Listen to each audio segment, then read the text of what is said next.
Peace, peace, peace.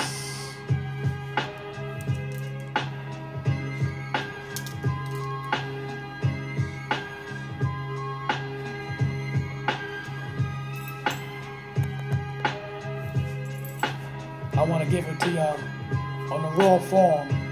This is part 3 of dealing with the black fathers. It's very important that we address these things because it's become an epidemic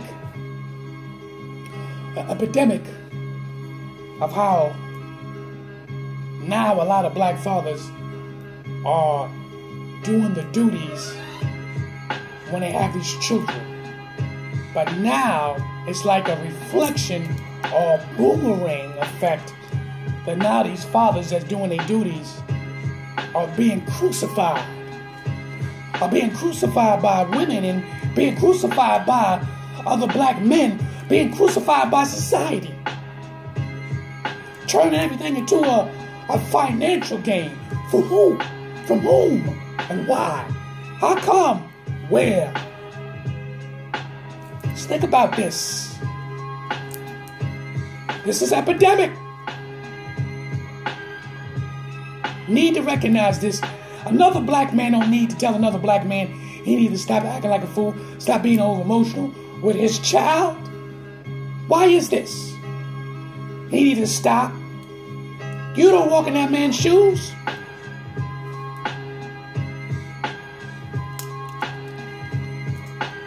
Let's be for real. I've been there, done that, and continue doing it. Trust me when I tell you this. So, I'm Chocolate Amun Ra, and this is the 3rd class. We putting in this work. Before I get in deep, let's pay all due respects to the Creator. Assalamu alaikum. The sunrise. Good morning. Amun. Let's don't get it twisted. Don't get it twisted. It takes 2 to make a baby. It takes 2 to make a baby.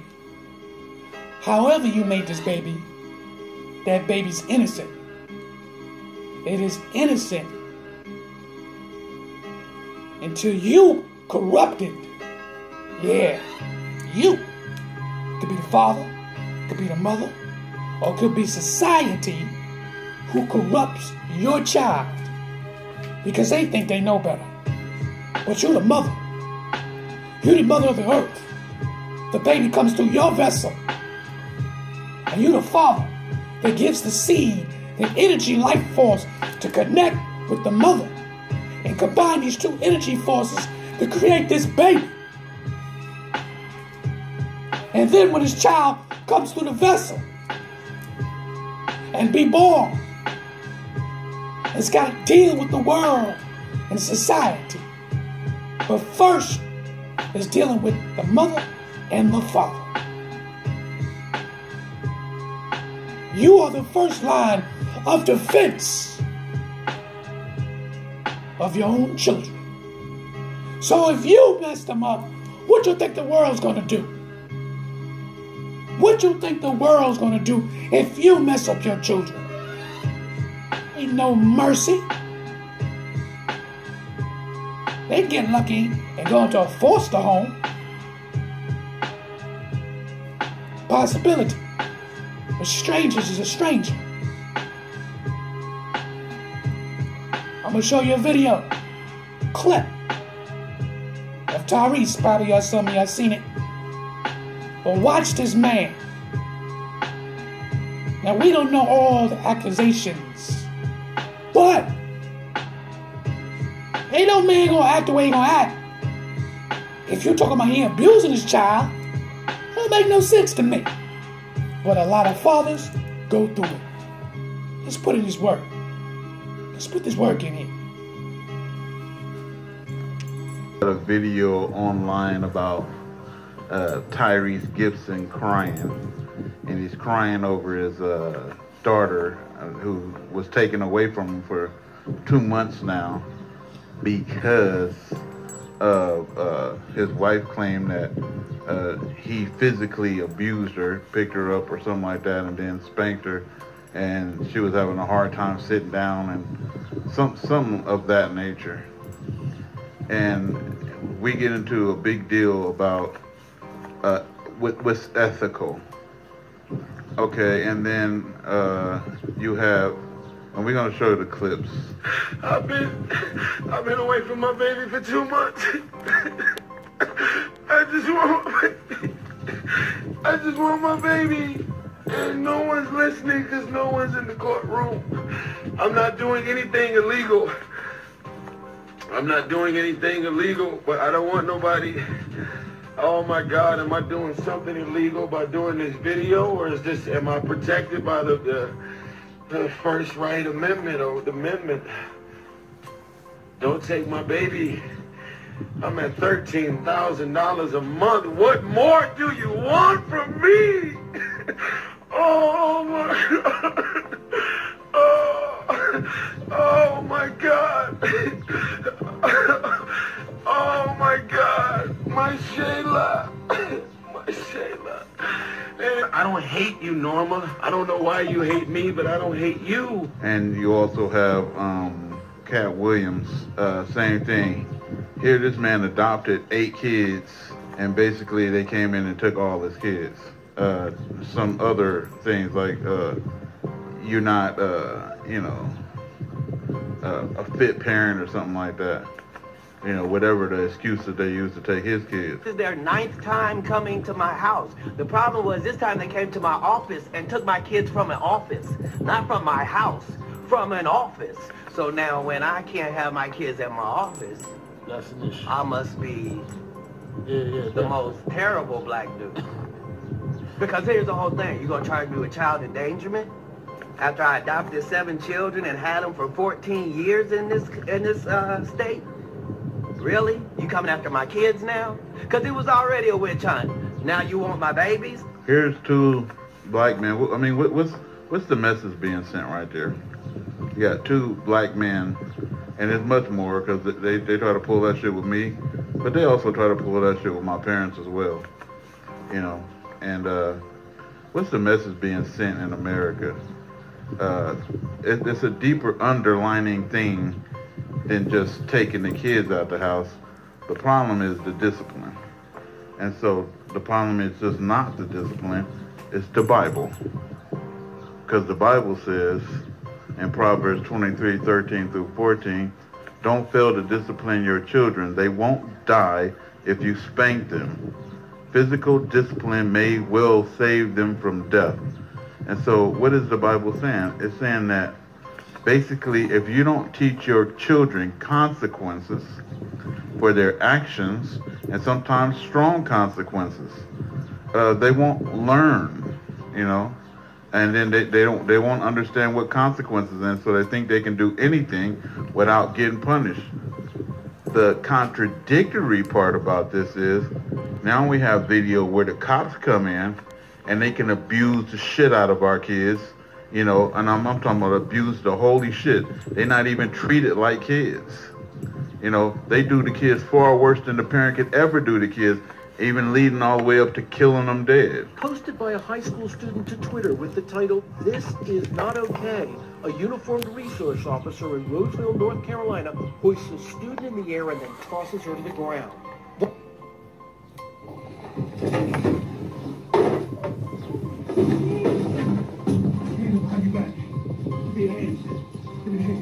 You know, they didn't kill many of our young black children, and that's okay though. So what's the message being sent here? That basically you cannot discipline your kids, but the police can kill them. The police can cause them harm. And then we have this video that emerged of a white cop raping a 15-year-old black girl in the jail cell. Supposedly the girl got into it with her parents, and basically the parents or something called the police, and the police came down and took the girl out of the house so the situation could cool down for about 30 minutes or something like that. And then the white cop took it upon himself to go in there and do a little molestation and some rape. You know, that's cool, huh? And then supposedly online it was a frenzy because somebody started a rumor, and this is how they discredit shit. They say, oh, it was from New York when it was Africa, South Africa, you know. Oh, it's from New York. And they said, well, since it was from South Africa, it don't matter if that girl got raped, that black girl got raped by a white cop. It don't matter, you know. You guys get your fucking story right. And that's the reason why they do shit like that. To discredit the whole thing. And then you have a whole lot of people, YouTube and all these other places, taking those videos down. You know, and that's not spread it in the news. But if it was a black officer, we know, that raped a white girl, you would have the KKK, the Nazis, they'd be demanding his head on a stick. All right, y'all. I wanted y'all to see that video. It's disturbing. I mean, it's disturbing in many different ways. I don't really think you understand the whole concept of what black people in general go through. Not just the black man, not just the black woman. What we all go through. And bickering and fighting and trying to go to war, the male and the female black race going at each other the way they do. There is no, you're not solving anything. You're not solving pointing the finger at them. You're not solving anything pointing the finger at them. You solve it when you solve it with each other. I'm disgusted. I'm gonna be honest with you. I'm disgusted. And what I'm gonna do here is show you more pictures, but this is with my woman now that I've been with 10 years. I'm going to show you these pictures. Like I told you, I got 4 daughters, and I'm going to show you pictures, right, of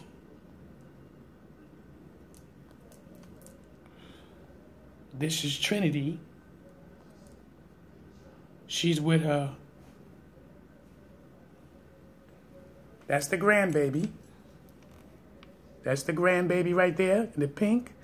And that's Trinity right here. Trinity is 12.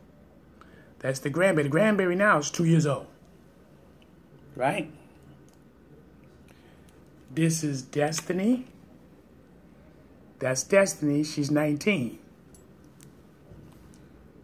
Understand? That's Destiny and her grandmother. Okay? You're going to see me with my other daughters. That's Kelly right here. That's Kelly's baby right there. That's Destiny. These are the daughters I'm raising. Well, they all grown now. They're grown. Understand what I'm trying to teach you something. I clearly told you that I have, right, 4 daughters. You have to understand something.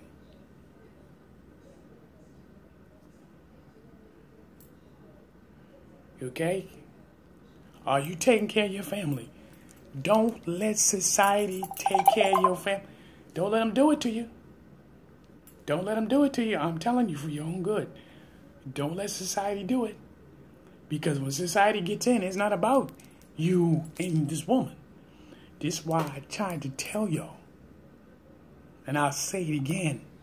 Don't let them control you A lot of these parents, these women, they're taking their men to court. Men, you're going to lose. Because you are labeled, you are numbered before you got there. All they waiting for is that woman to come to court and put that signature in. Putting that signature in, and it's on. And you could be one of the good guys. And I know it's sad because you got a lot of succotash men who put these women through things. You put these women through these horrifying lifestyles that you're not part of their lives, but you slept with them. You had sex with them. And then you're going, that ain't my baby. So don't have sex with these women. Don't do it. Don't have sex with these women. And if you do, why are you not using common sense and wear protection? You understand? You see my babies. I just showed you. All right? You see my babies. This ain't no game. This ain't no game, man. You've got to understand this here. Either you're going to do what you got to do, or you're going to continue playing these games. Real talk. What you going to do? Are you taking life serious? Choose your woman wisely. Women, choose your women wisely. You understand? Wisely. That's my oldest daughter now. She's going to be 23 years old.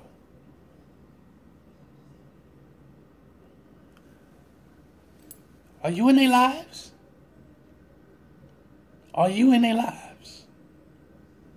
You understand what I'm saying? Are you in their lives? You know, they need to hear from you. They need to talk to you. Listen, when dealing with females and young males, they go through their own stage of life. This is my wife. That's her 3 daughters. That's my wife now. You understand? I'll show you again.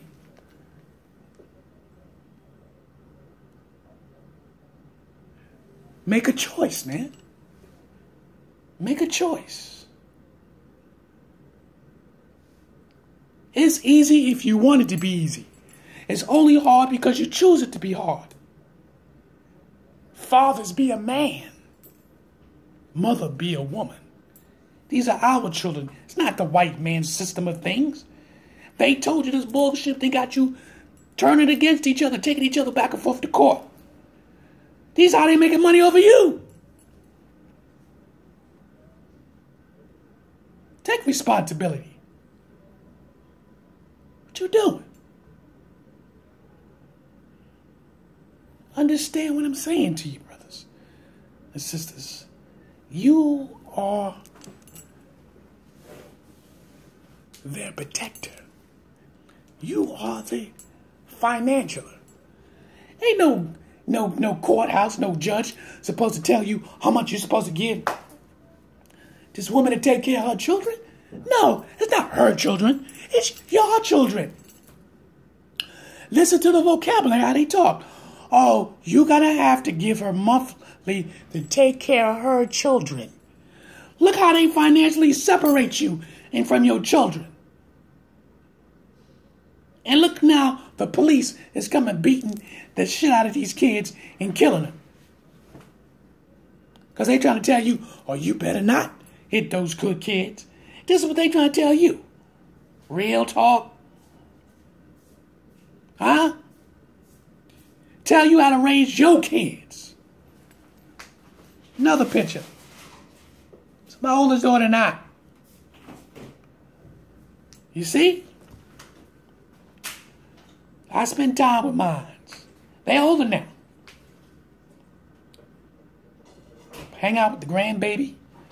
Well, they're all now like, they way up to, what is it, like 8 hours? I think 8 hours, yeah, 8 hours away. You know? 19 hours? Excuse me, 19 hours. My wife, she injected that information.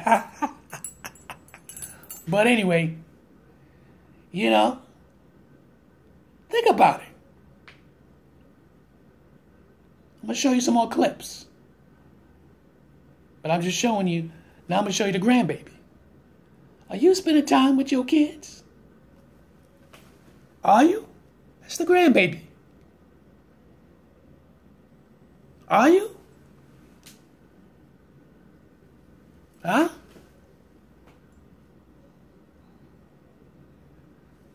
What kind of man are you, man?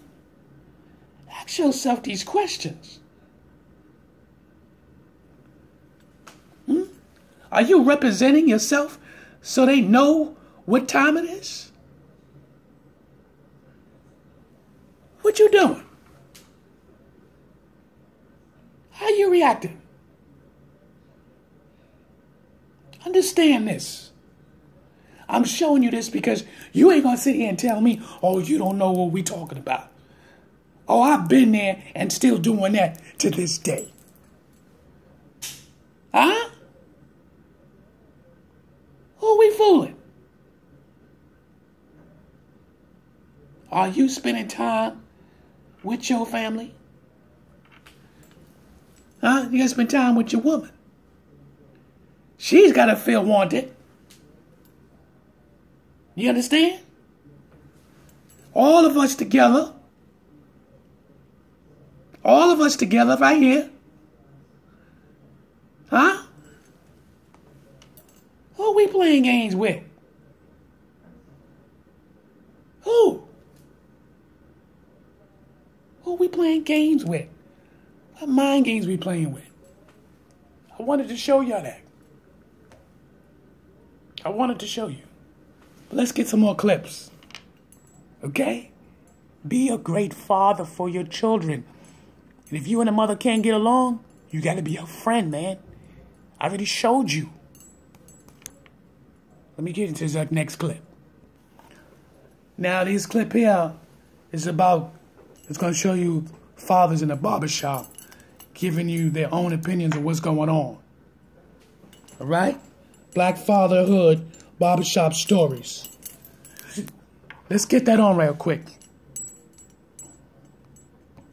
70s that African American families were able to see a family on TV that we could relate to. And that was an urban family out of Chicago, and the name of the show was Good Times. And I speak about good times all the time when I'm speaking to particularly African American fathers growing up in the 70s, where for the most part, and I use me as an example, growing up in a household without a father, seeing him on television, James Evans was my father. He was this example and model of an entity, a thing that was supposed to be in my family that did not exist, yet he showed up on my television screen every Friday night. And his family looked like mine. His living situation looked like mine. The things that they talked about were the things that I heard in my household. You know, and after 3 seasons of Good Times, when James Evans passed away and left the show, for many African American males in my community, our fathers died that day.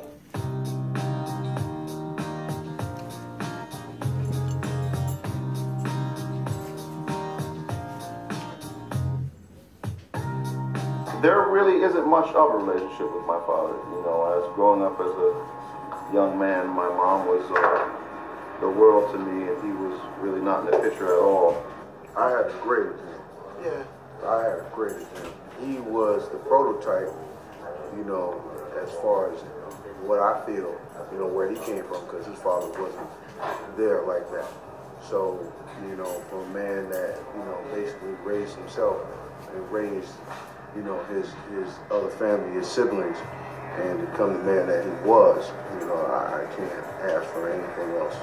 And as I've gotten older, I've kind of understood that he had some issues that probably it was a good thing that he wasn't around. My father was murdered when I was 8 years old, but from what I remember, you know, I was the happiest little boy in the world, you know what I mean, until I lost my father, you know, and that's what I'm doing my best to duplicate with my children, is to make them feel the way I felt before I lost them, you know. My father, he was everything. He wasn't there all the time, but when he does, it made such a great impact on my life. And, you know, I realized later on why, you know, because for years it hurt me, because I'm just a smaller version of my father. He's about 6'4", but I look just like him, you know, and I used to stare in the mirror, and I used to cry, and just wonder why, you know, he won't come get me, you know, wonder why he didn't want to spend time with me. There was even a period of time where I blamed myself. I was fortunate actually to have my father in my life. We still speak. I'm actually probably going to see him around Father's Day or maybe a couple of days before. My little brother's graduating from junior high school, so I'm going to go down to New Jersey to where they stay. My father, and I can describe my dad, he was there for me. And I mean, he was there, but then sometimes when he was there, he wasn't there. And maybe because of his job or because of how tired it may have been, but sometimes he was right there, like on the couch watching TV. My mom used to get on him all the time. Take your son out and do something. But one thing that I learned about my father was the fact that he had it really tough. And I found this out just a couple of years ago. One Christmas we had a chance to talk. And he had it really tough because, I mean, for one, his father was murdered when I was a baby, so I never knew my grandfather. My dad did the best he could. And like this brother was saying here, from his nature, I don't think sometimes he knew how to deal with. And I'm going to be honest, there was times where I felt uncomfortable. I never could tell my dad I loved him. I didn't know how. And I didn't figure he didn't know how. But me and my dad, we got a close, before he passed away, I made a commitment to myself to let this man know that I loved him. And I told him that, and while he was on his deathbed, he was real sick, we got to be together. I regret nothing that man didn't do for me. I learned a lot from him. There's things that I didn't learn from him that he taught me without even knowing. And just, I have no regrets. How that plays in the relationship to my daughters, I want to be the father to them that I never had. Now, I've had that example. Now, what I'm going to do is try to tweak it. You know, it's like 09 version, 89 version of a vehicle. You know, oh yeah, it was a nice car, but you know, there was a couple things that we could have did better, worked the bugs out. So that's where I come in. So if I'm like fortunate enough and blessed enough to be in that situation, that's where I got.